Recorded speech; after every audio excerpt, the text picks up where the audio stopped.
Hi, my name is Sam Jindal, and today I will be reading The Circuit by Francisco Jimenez. It was that time of year again. Ito, the strawberry sharecropper, did not smile. It was workers, most of them braceros, were not picking up as many boxes as they did during the months of June and July. As the last days of August disappeared, so did the number of braceros. Sunday, only one, the best picker, came to work. I liked him. Sometimes we talked during our half-hour lunch break.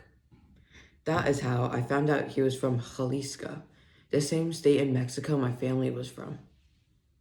That Sunday was the last time I saw him. When the sun had tired and sunk behind the mountains, Ida signaled us that it was time to go home. Ya es hora, he yelled in his broken Spanish.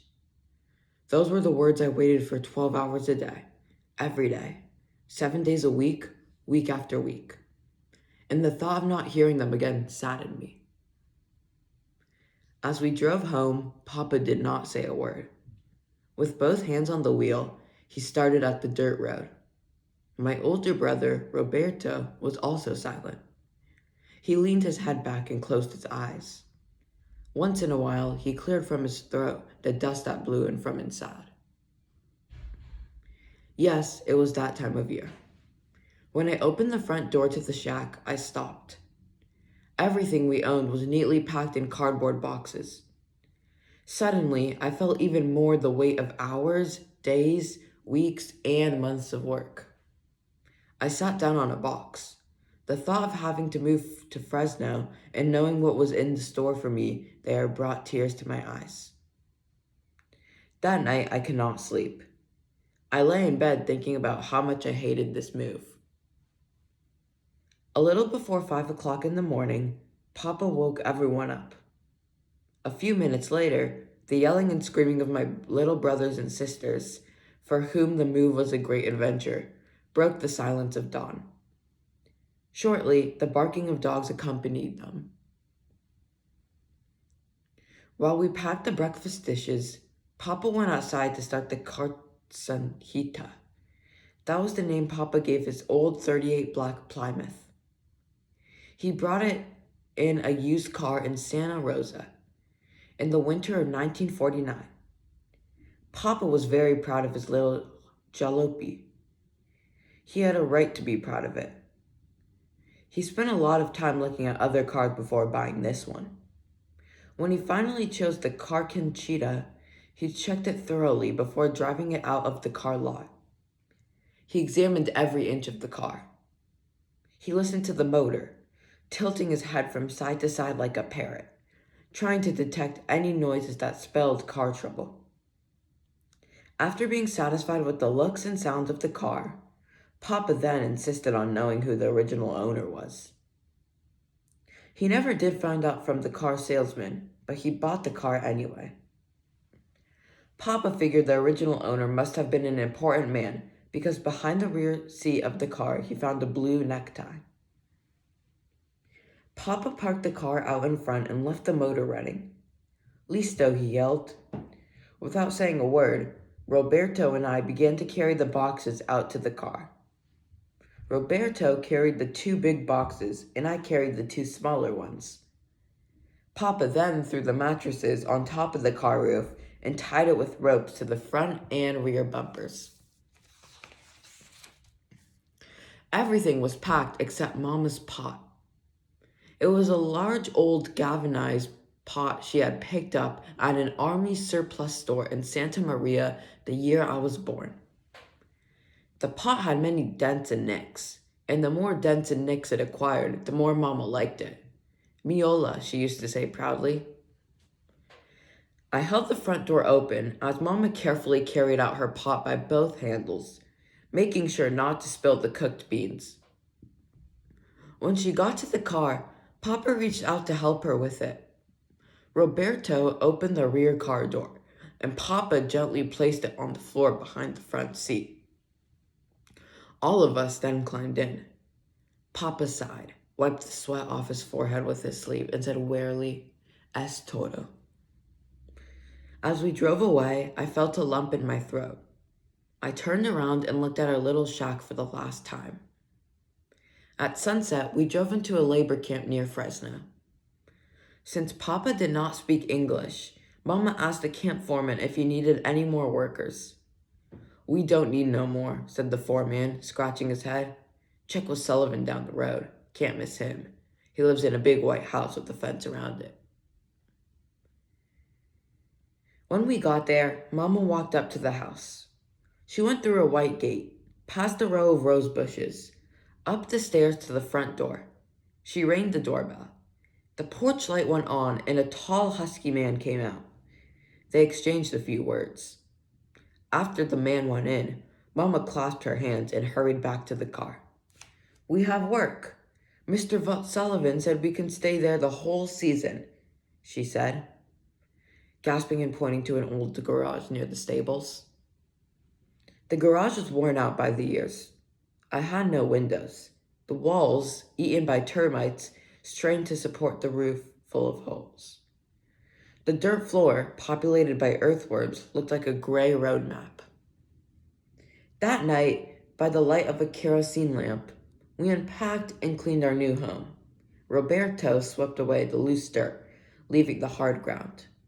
Papa plugged the holes in the walls with old newspapers and tin can tops. Mama fed my little brothers and sisters.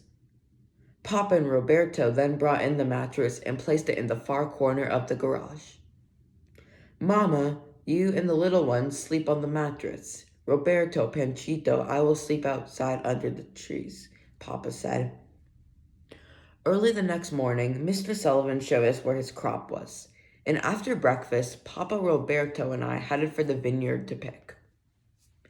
Around 9 o'clock, the temperature has risen to almost 100 degrees. I was completely soaked in sweat, and my mouth felt as if I had been chewing on a handkerchief.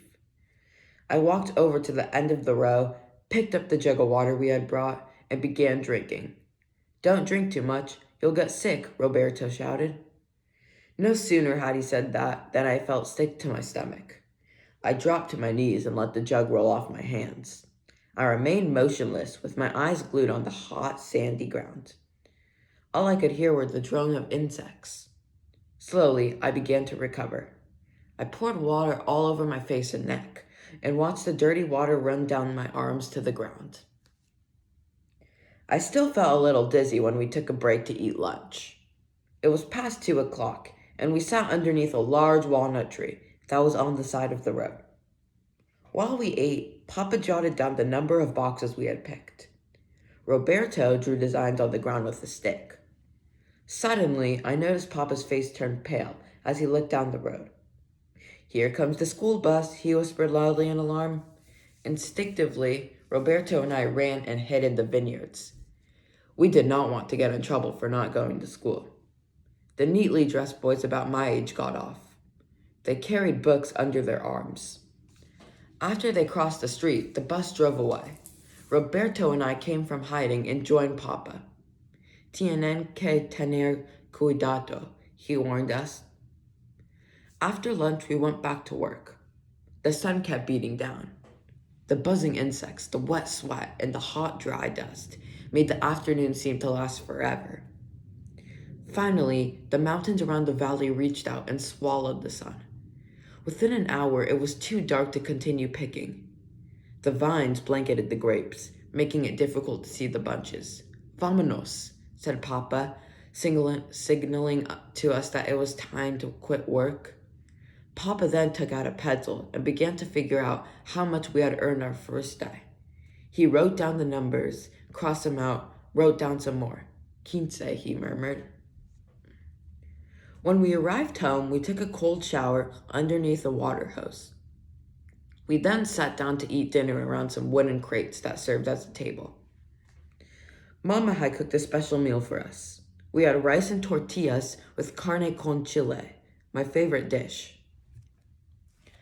The next morning, I could hardly move. My body ached all over. I felt little control over my arms and legs.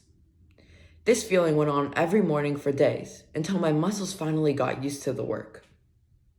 It was Monday, the first week of November. The grape season was over, and I could now go to school. I woke up early that morning and lay in bed, looking at the stars and savoring the thought of not going to work and of starting 6th grade for the first time that year. Since I could not sleep, I decided to get up and join Papa and Roberto at breakfast. I sat across the table from Roberto, but I kept my head down. I did not want to look up and face him. I knew he was sad. He was not going to school today. He was not going tomorrow or the next week or the next month. He would not go until the cotton season was over, and that was sometime in February. I rubbed my hands together and watched the dry, acid-stained skin fall to the floor in little rolls. When Papa and Roberto left for work, I felt relief. I walked to the top of a small grade next to the shack and watched the cart and Sita disappear in the distance in a cloud of dust. 2 hours later, around 8 o'clock, I stood by the side of the road, waiting for the school bus number 20. When it arrived, I climbed in. Everyone was either busy talking or yelling. I sat in an empty seat in the back. When the bus stopped in front of the school, I felt very nervous. I looked at the bus window and saw boys and girls carrying books under their arms. I put my hands in my pants pockets and walked to the principal's office. When I entered, I heard a woman's voice say, "May I help you?" I was startled. I had not heard English for months. For a few seconds, I remained speechless. I looked at the lady who waited for an answer. My first instinct was to answer her in Spanish, but I held back. Finally, after struggling for English words, I managed to tell her that I wanted to enroll in the 6th grade. After answering many questions, I was led to the classroom. Mr. Lima, the 6th grade teacher, greeted me and assigned me a desk. He then introduced me to the class. I was so nervous and scared at that moment, when everyone's eyes were on me, that I wished I were with Papa and Roberto picking cotton. After taking roll, Mr. Lima gave the class the assignment for the first hour. The first thing we have to do this morning is finish reading the story we began yesterday, he said enthusiastically. He walked up to me, handed me an English book, and asked me to read. We were on page 125, he said politely. When I heard this, I felt my blood rush to my head. I felt dizzy. "Would you like to read?" he asked hesitantly. I opened the book to page 125. My mouth was dry. My eyes began to water. I could not begin. "You can read later," Mr. Lima said understandingly. For the rest of the reading period, I kept getting angrier and angrier with myself. I should have read, I thought to myself. During recess, I went to the restroom and opened my English book to page 125. I began to read in a low voice, pretending I was in class. There are many words I did not know. I closed the book and headed back to the classroom. Mr. Lima was sitting at the desk correcting papers. When I entered, he looked up at me and smiled. I felt better. I walked up to him and asked him if he could help me with the new words. "Gladly," he said. The rest of the month, I spent my lunch hours working on English with Mr. Lima, my best friend at school. One Friday during lunch hour, Mr. Lima asked me to take a walk with him to the music room. "Do you like music?" he asked as we entered the building. "Yes, I like corridos," I answered. He then picked up a trumpet, blew on it, and handed it to me. The sound gave me goosebumps. I knew that sound. I had heard it in many corridos. "How would you like to learn how to play it?" he asked. He must have read my face, because before I could answer, he added, "I'll teach you how to play it during the lunch hours."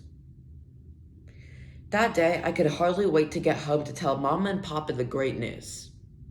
As I got off the bus, my little brothers and sisters ran up to meet me. They were yelling and screaming. I thought they were happy to see me. But when I opened the door to our shack, I saw everything we owned was neatly packed in cardboard boxes.